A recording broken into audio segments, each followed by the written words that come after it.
as a kid, did you have a toy that you loved that was not as popular with other kids? And conversely, were there toys that other kids loved that you didn't like? Yes, one of my favorite toys, which I've done a video on, is the Arco MCB-1 motorized truck. That was a great toy. It was so versatile. It was cool. It was motorized. It had 3 seats. It was just awesome. No other kid I knew had it. It was a catalog generic from Arco. Toys other kids had that I didn't have and didn't like. Probably the stuff like Muscles. I know that's going to make a lot of you weep. I know, I'm sorry. Oddly enough, I did like the sculpting on the WWF figures, but the actual wrestling part didn't interest me. So I loved going over to my neighbor's house, and he had, Andre the Giant and all those characters, Hulk Hogan and stuff in the ring and everything like that. I really liked Seawees when I was a kid. I still like them now, kind of collect them now. And I don't think any of my friends were really into that, although we didn't really talk about that so much, so I didn't feel weird about it. I will say that my best friend in like the first grade, she loved the Smurfs. Like, she loved the Smurfs. And I always was super annoyed by them. So the song alone, even as a child, used to just make me want to pull my hair out. It was like Saturday morning. If I stayed the night on a Friday night, I'm like, oh, I'm gonna have to watch the Smurfs. This question is for Vader. What do you think of mint on card figures? Do you pity them, and are you jealous of them? Nobody should be kept in a box, except Luke Skywalker. So, Michael, if you could bring back or continue one toy line in its original form, what would it be? The Kenner Indiana Jones toy line would definitely be the one that I would continue. It was fatally, just criminally short-lived. It was so high quality, great details. It was just a great line. I wish it had gone on for another year. For me, I don't know that there's one that I would bring back or continue, but I would wish that Thundar had an original toy line back in like the early 80s. Mm-hmm. I know that they came out with some figures later, but that doesn't count technically to me because they didn't come out at the same time. Right. So, oh, and I should add on that Panache places Voltron. I wish that had gotten a second year, but they went bankrupt, so that's really too bad. Okay, Vader. This person wants to know, who would win in a fight? Klaatu in Skiff Guard outfit or regular Klaatu? When the man wearing the skirt in public encounters the man wearing the MC Hammer pants, the man wearing the skirt will always win. What will kids of today have nostalgia for? Oh gosh, kids of today will probably have nostalgia for the LG chocolate. I do. I had that phone. But do you see the problem with that? It's like their childhoods are going to be just a series of endless smartphones that slowly evolve over time. Like that's going to be it, and people don't really get all that excited about old technology like delivery systems. Those things become so obsolete. Well, maybe this will be the first generation that does. I guess, but I don't know what kids these days are going to be. I don't know what kids these days. These kids these days. Maybe they'll be nostalgic for some movies. Maybe. I do wonder if the focus on technology means that they don't have as many toys, and thus later on, the few toys that they do sort of have interest in will maybe stay in their minds more. So if you only have like 10 toys, because most of what you're into is video games or whatever, maybe those 10 toys become more important to you. Vader, would you rather have stormtroopers or Foot Clan ninjas as your minions? Never rely on a battle droid. Okay, Michael, do you think that toys and action figures will make a comeback? Only if the companies that make them become more numerous, because right now there's too few players in the market, and the only player that's really pushing out action figures the way they should be pushed out is Playmates. The other two companies are catering far too much to adult collectors. They are hanging on to the demographic that has nostalgia for this type of product. They have not successfully courted children and brought them in, and as by extension, they are also not distributing enough product to the stores. And so, like this recent Force Friday that happened for episode 7, I heard was just a disaster because that people would walk in and there would have been like, 3 boxes of action figures on the pegs and they're swiped up in seconds. Hasbro is really just making a mess of toys right now. More love for Hasbro. I said it. Look, they ate up every single toy company in the last 20 years. Yep. And now they're systematically decimating toy aisles. It looks like, like a Soviet grocery store in these toy aisles now. Oh my God. It's terrible. How old does a toy have to be before you consider it vintage? 20 years generally is where the vintage thing begins. But I'm never going to be nostalgic for a lot of that material. But 20 years is where it begins. What is your favorite toy? And also, what is your favorite toy line? My favorite toy is probably my X-Wing fighter growing up. That's probably my favorite toy, if you don't count action figures, because I can't choose. My favorite toy line is always going to be Kenner Star Wars. That's my favorite toy line. I have great admiration and nostalgia for other toy lines, G.I. Joe, Voltron. Yes, I actually do like and have nostalgic feelings for the earliest Transformers and characters, despite what you all think. It's true, he does, Yeah, actually. I've invested a lot in rebuilding those. My favorite toy is the first My Little Pony that my mom bought me, which was Cotton Candy back in the 80s. And my favorite toy line is also the same thing, the G1, My Little Ponies. What toy do you not have that you always wanted, and what prevents you from getting it? Well, always wanted is the operative word, because the one I really want badly right now, no, not really. No, I know the answer. The one I really want badly is the Robotech SDF-1 playset, but I didn't really know it existed back when I was a kid. I knew Robotech toys existed, but I was not consciously aware of that playset. So one that I always wanted but didn't have, it's a coin toss between the Terrordrome and the USS Flag aircraft carrier, though I will say that even as a child, the Terrordrome was far more enticing for me than the aircraft carrier. What prevents you from getting those? Space. Yeah. For me, it's not one that I always wanted, but it's definitely one that I want now, and it's the Rapunzel My Little Pony, which can go, I think it's going for around $500, and it's really just the cost. I have a hard time justifying that much money for a pony. Will you review any 90s toys?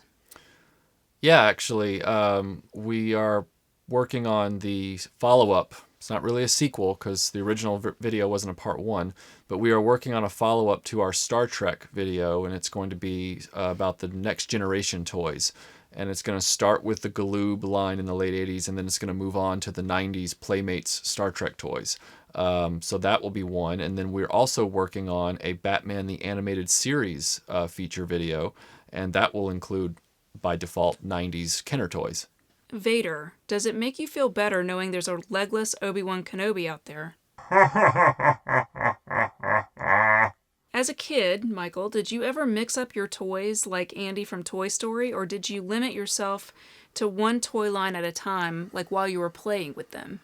I really liked things in scale. I liked it when things worked together. So, sometimes G.I. Joes and Star Wars and Voltron Panache characters would get mixed up together. That was common. Not often, though, because I like to play within universes. But when they did, it wasn't a problem. But I didn't mix up things like superpowers and He-Man and, pulling in Mask and all that kind of stuff. I really didn't do that very much. I think Inhumanoids and the Rancor Monster got the most cross-play usage because they could be monsters that other toy lines could encounter. I was a mixer. I mixed my toys up. I never really played within a universe because we didn't have, as girls, I don't think that our universes were as cool as like Star Wars or Ninja Turtles. There wasn't a super defined universe. I never really watched any cartoons or anything with those toys. I just was making stuff up out of my head from movies I had seen and basically what I would enact those things with my dolls. So Vader, if you could receive compatible arms from another toy, what toy would it be? Would you be happy with arms from a modern 12-inch Vader? I'm not interested in cheap substitutes. Modern Star Wars toys don't have the same magic. Michael, what is your opinion of the Masters of the Universe Classics toy line that Mattel released in 2007? It is the best retro relaunch toy line that has ever been made. I would say to somebody, if they were a Masters of the Universe fan and they didn't have their childhood toys left and they wanted to recapture their nostalgia, the Matty Collector line is what I would invest in, because not only are they holding their value, they look great. They improve on all the shortcomings of the original figures. So like they're not the legs aren't attached via rubber cord that can dry rot. They're very posable. They still look true to the G1. When I say G1, the original vintage toys. What do you guys think about Hasbro's new Star Wars figures that only have 5 points of articulation? Anything that's going to keep an action figure under $10 to $14 is good in my book. I agree. Yeah, the hyper articulation looks good in a photograph, but when it's at that scale, hyper articulated, it really doesn't work. The G.I. Joes they did for the 25th anniversary, which I think are far superior to the Star Wars figures they were making with the same posability, they still can't stand up without the stands that come with them. And they're very floppy, fragile characters. They almost start to feel like Woody from Toy Story. When you pick them up, they just, yeah. Vader, how does Michael not replacing your arms make you feel? Please answer in the form of a haiku. I am more than parts, or the sum of what I lack. I am your master. What are the main factors contributing to the death of Saturday morning or weekday afternoon cartoons? Well, Saturday morning cartoons are dead. Unless you count cable dedicated channels for children's programming, they're dead. Kids' attention is distracted and fragmented more than ever. There are too many places a kid can go now to see what they want to see and do what they want to do online, on cable. We didn't have DVDs and streaming and YouTube. I just had to watch whatever was on TV at that time. So that's why so many people tuned in on Saturday mornings or after school, because that was the only time you could see it. And now that's just not the case. You can watch whatever you want, whenever you want, wherever you want, even on your phone. Unless it's certain 80s cartoons, and then you have to track down bootleg DVDs. Just saying, not everything is at your fingertips. That's true, and here's a great opportunity for us to say, if you think that there's any chance that you would ever want to watch a vintage cartoon or show it to your kid or whatever, if you see that it's online, a lot of times they're online for like $7 on DVD, I would grab it, because these things go out of print, and then if you want to watch it, if you want to buy one, it's like $70, $80, $100 for a DVD. Yeah. And we have another Vader question. Do you ever get mistaken for the Black Knight from Monty Python and the Holy Grail? Yes, What is your favorite TV show? the $6 Million Man. If you were in charge, Michael, of making toys out of the Zelda franchise, what would you do? I would make toys from the original game, Link to the Past, and Ocarina of Time. Those are the three I would make toys from as a starting kind of group. See if they're successful, and then after that, start moving outward. Boxers or briefs? I go commando. Spaceballs or Hardware Wars? Which one offers the most accurate representation of day-to-day life in the Galactic Empire? The best cinematic representation of the Empire is in the film The 12 Tasks of Asterix. Which would you rather be, someone who knew life before Star Wars and had to learn about the Force along with Luke, or a newer fan who has always had Star Wars around? No, I'd rather be someone who grew up the way I did, with Star Wars being relatively new and going on the ride with Star Wars originally. I don't want to be in the world where Star Wars has always existed. Likewise. Yeah. The next bit is about stuff that our fans want to see. So I'm just going to run through this. The first one is unproduced toy lines like the Dark Crystal, the Last Starfighter, or the third series of Galoob Star Trek Next Gen toys. Well, yeah, I mean, that's all about rarity. It's hard to do a video about something you can't show anybody. People do it all the time. Doesn't mean it's a good idea. We're really dedicated at RetroBlasting to showing you what we're talking about and showing you a true example of what we're talking about. It doesn't always have to be super minty, but it has to be complete and unbroken. And we're never going to do less for you guys. So when it comes to those, it might be interesting to do a video at some point talking about lost toy lines that don't exist. But we'd have to figure out something really substantive to tie them all together so that when we present it to you, you're not wasting your time watching it. The rest of these are things like Clash of the Titans and Masters of the Universe, Superpowers, Star Blazers, Battle Beasts. Centurions and Battle Beasts, Joe Demmons has that cornered, and we're going to be doing that as soon as Joe moved to Oregon. So as soon as Why did you leave us, Joe? as soon as we can rendezvous with Joe, we'll be working on Centurions and Battle Beasts. And then as far as some of the others, I mean, yeah, it's always yes. You know, we are working on Superpowers, for example. That's one that we've had in the works for over a year and a half. I've always had the idea in my mind about how I want that video to be. It's just a matter of, will we find the time? Yes. Will it be a wait? Yes, unfortunately, for a lot of these, but it will happen. Do you have an update on the BMX? Yeah, I still have the BMX. I still need to do the acid bath, but the BMX is contingent on getting room in the garage. So, and that leads nicely into, are you going to do a video on DeLorean ownership? yes, I will do a video on DeLorean ownership as soon as the DeLorean is back on its tires, and as soon as the DeLorean is back on its tires, then I will be able to do the BMX. So, life gets in the way, but RetroBlasting hasn't stopped because life got in the way. What we've done, though, is simply changed lanes on the highway so that the car keeps rolling. So we will never stop developing video content that involves retro. Just be patient and give us some time, and we will eventually get back over into those other lanes to get those other projects finished. Keep letting us know what you want to see. And we will make sure that it doesn't drop off our radar. We always love hearing from you guys and hearing what you're interested in and what you'd love for us to cover. So thanks so much for sending us all these questions and taking the time to watch our videos and interact with us online.